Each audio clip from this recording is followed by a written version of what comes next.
پھر جب نبی صلی اللہ علیہ وسلم نے اعلان نبوت کیا تو کفار مکہ کی طرف سے رسول صلی اللہ علیہ وسلم پر طعن و تشنہ کے نشتر چلنے لگے۔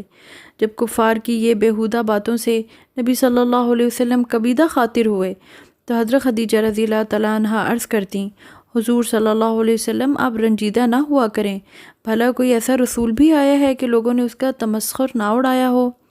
نبی صلی اللہ علیہ وسلم دن بھر تبلیغ کر کے زخم و خوردہ ہو کر شام کو واپس لوٹتے تو حضرت خدیجہ رضی اللہ تعالیٰ عنہ آپ صلی اللہ علیہ وسلم کے زخموں پر مرہم رکھتے ہوئے آپ صلی اللہ علیہ وسلم کی ڈھارس بندھاتیں اور حوصلہ بڑھاتیں۔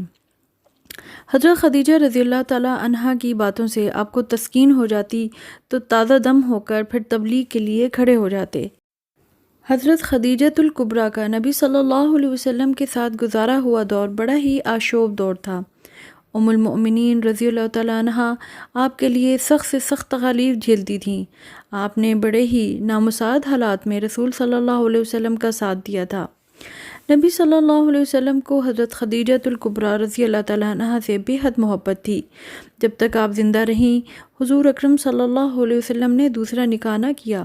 کفار نے جب نبی صلی اللہ علیہ وسلم کو شیب ابی طالب میں محصور کیا تو حضرت خدیجۃ الکبریٰ رضی اللہ تعالیٰ عنہ ان سخت حالات میں بھی آپ صلی اللہ علیہ وسلم کے ساتھ تھیں۔ حضرت خدیجۃ الکبریٰ رضی اللہ تعالیٰ عنہ نے 3 سال تک اس محصوری کے روح فرسا آلام و مصائب بڑے صبر کے ساتھ برداشت کیے۔ جب یہ انسانیت سوز محاصرہ ختم ہوا تو اس کے بعد ام المؤمنین حضرت خدیجۃ الکبریٰ رضی اللہ تعالیٰ عنہ زیادہ عرصہ تک زندہ نہ رہیں۔ 10 نبوت کو رمضان المبارک یا اس سے کچھ عرصہ پہلے آپ رضی اللہ تعالیٰ عنہ کی طبیعت ناساز ہو گئی۔ رحمت للعالمین صلی اللہ علیہ وسلم نے اپنی اس محبوب ترین بیوی کے علاج معالجے کی کوئی کسر نہ اٹھا رکھی، لیکن موت کی کوئی دوا نہیں ہے۔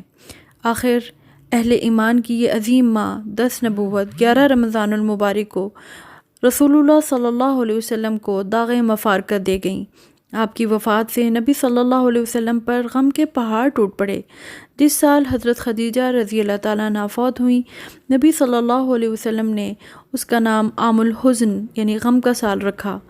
اس بے پناہ صدمے سے آپ صلی اللہ علیہ وسلم اکثر مغموم رہنے لگے۔ جب بھی خدیجہ رضی اللہ تعالیٰ عنہ کی یاد آتی تو اکثر دل بھر آتا اور آنکھوں سے آنسو جاری ہو جاتے۔